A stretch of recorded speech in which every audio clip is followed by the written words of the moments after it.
Syria की ईंट से ईंट बजा दी, इराक के मैदानों को कब्रिस्तानों में बदल दिया गया, यमन के पूरे घर तहस नहस हैं, गज्जा की उस सरजमीन पर छोटे छोटे से बच्चों के टुकड़े उड़ा दिए जाते हैं। फिर भी मौलाना स्टेज पर बैठ कर कह रहा हो मेरा दीन गालिब आएगा।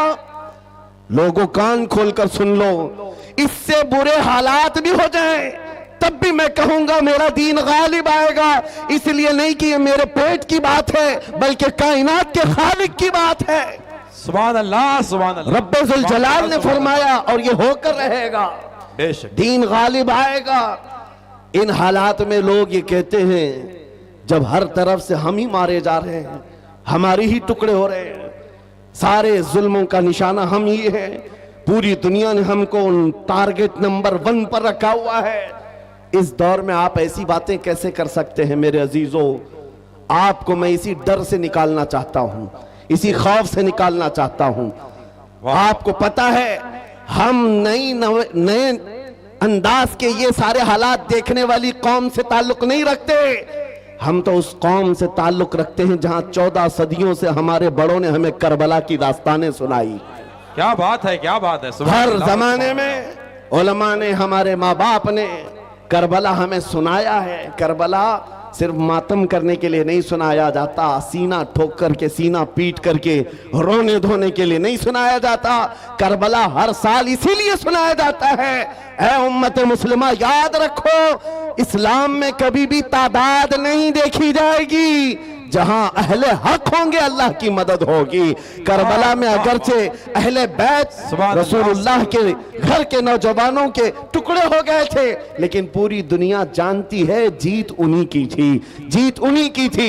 इसी तरह आज मैं कहता हूं, गज्जा को अगर जालिम जबरूती ताकतें मिलकर के तहस नहस कर डालें, उन 20 लाख मुसलमानों को मार कर खत्म करके सहरा भी बना दें, तब भी हम कहेंगे कि गज्जा के अहले हक ही जीत पाए हुए हैं, फतह उन्हीं की है। इसलिए कि ये हालात गुजर जाएंगे, फिर ऐ कुत्तों थोड़ी देर का इंतजार करो, कुछ देर की खामोशी है, फिर शोर आएगा। आज कुत्तों का वक्त है, कल हमारा दौर आएगा। सुभान अल्लाह, अल्लाहु अकबर, या रसूल अल्लाह,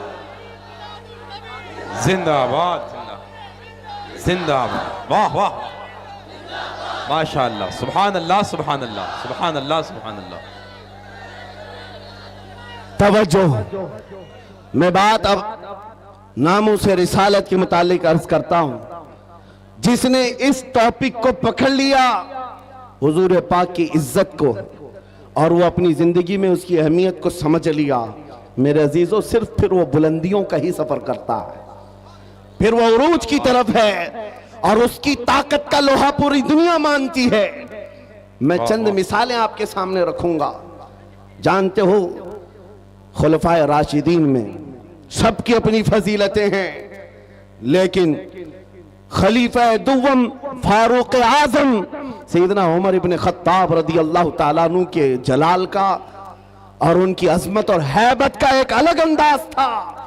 कैसर और किसरा भी थर थर कांपते थे, और वो नंगी पीठ पर पीपल के दरख्त के नीचे सोने वाला गुलाम रसूल, लेकिन पूरी दुनिया ताकत का लोहा मानती थी। वजह क्या है? वो इश्क रसूल से भरा हुआ सीना लेकर चलता था। उमर फारूक के पास सबसे बड़ी चीज क्या थी जानते हो? एक बार आपको जब अमीरुल मोमिनीन कहकर पुकारा गया, आपके आंसू निकल आए। लोगों से कहा, ऐ लोगों सुनो, मैं अपनी हैसियत बताता हूं। मेरी हैसियत क्या है? मैं खत्ताब का बेटा उमर हूं। बचपन में मुझसे 2 बकरियां नहीं संभाली जाती, मेरे बाप से मैं रोज मार खाता था। मैं बकरियों को संभाल नहीं पाता, मेरे बाप मुझे रोज मारते थे। खत्ताब का बेटा वो उमर हूं, लेकिन आज इस दौर में 36 लाख स्क्वायर किलोमीटर पर तन्हा उमर की निगरानी है। मिस्र भी, फिलिस्तीन भी, इराक भी, शाम भी, यमन भी, अरब का यह हिजाज और नज्द का इलाका पूरा एक उमर इब्न खत्ताब की निगरानी में चल रहा था, जो इस दौर के तकरीबन 36 लाख स्क्वायर किलोमीटर की बात होती है, तन्हा निगरानी चल रही है। लेकिन उस उमर इब्न खत्ताब ने यह नहीं कहा ये मैंने अपने ताकत के बलबोते तुम पर हुक्मरानी कायम की है, मैं अपने अदल के बलबोते तुम पर इस हुक्मरानी का तख्त बिछाया है। नहीं, लोगों से कहा क्या लोगों, ये जो आज मुझे हैसियत मिली है इसलिए नहीं कि खत्ताब का बेटा उमर हूं, इसलिए कि मोहम्मद अरबी का गुलाम उमर हूं।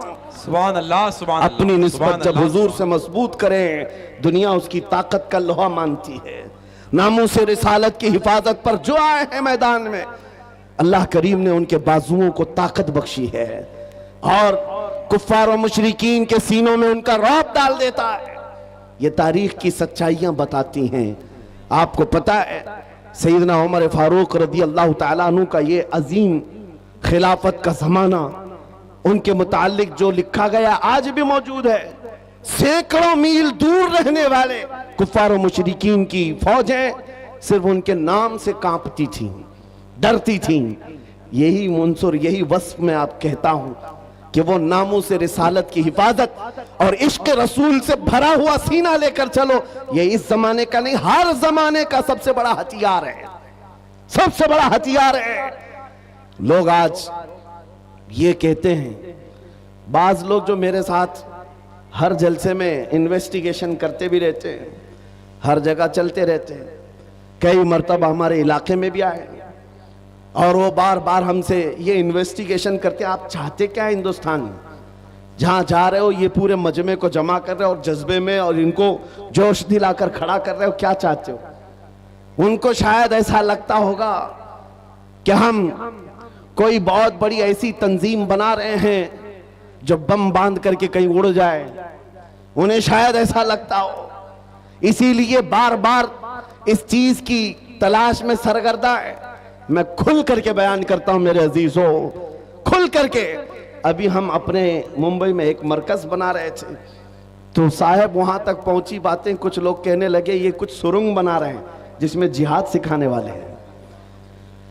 छोटा सा एक नामों से रिसालत के तहफ्फुज की खातिर एक मरकज बनाने की बात की तो ऐसी बातें फैलाए। याद रखो हम सुरंग में नहीं सिखाते, खुले मैदान में सिखाएंगे। और वो भी कोई ऐसी वैसी तरबियत नहीं जिसकी मैं बात कर रहा हूं। हमारा मिशन क्या है मियां, मैं तो अपने नौजवानों से कहता हूं चाकू छुरी तलवार बंदूक बारूद तो दूर है, तुम ब्लेड लेकर के भी मत चलो, इसलिए कि प्लास्टिक का ब्लेड भी तुम्हारे हाथ में होगा तो कल फ्रंट पेज पे तुम्हारा नाम आतंकवादियों के साथ। ये तो आज का मिजाज है। मैं जिस मिशन की बात कर रहा हूं वो बात इतनी है, छोड़ो ये सारे हथियार, वो हथियार क्यों नहीं अपनाते जो गरीब नवाज हिंदुस्तान आए थे तो लेकर के आए थे। वो सबसे बड़ा हथियार इश्क मुस्तफा की दौलत, हुजूर पाक सल्लल्लाहु तआला अलैहि वसल्लम की मोहब्बत कामिला। मैं जानता हूं जब अपना नौजवान इस दौलत से भरपूर और सरशार हो जाए तो इसका चलना फिरना देखकर ही कई कीड़ों को मौत आ जाए, यूं ही मौत आ जाए।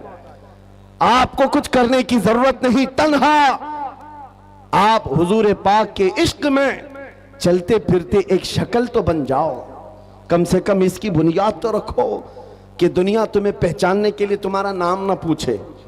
कभी कंफ्यूजन इतना बढ़ जाता है कि तुम्हारे नाम से नहीं पता चलता तुम कौन से दीन के हो, तो दुनिया फिर तुम्हारे बाप का नाम पूछती है।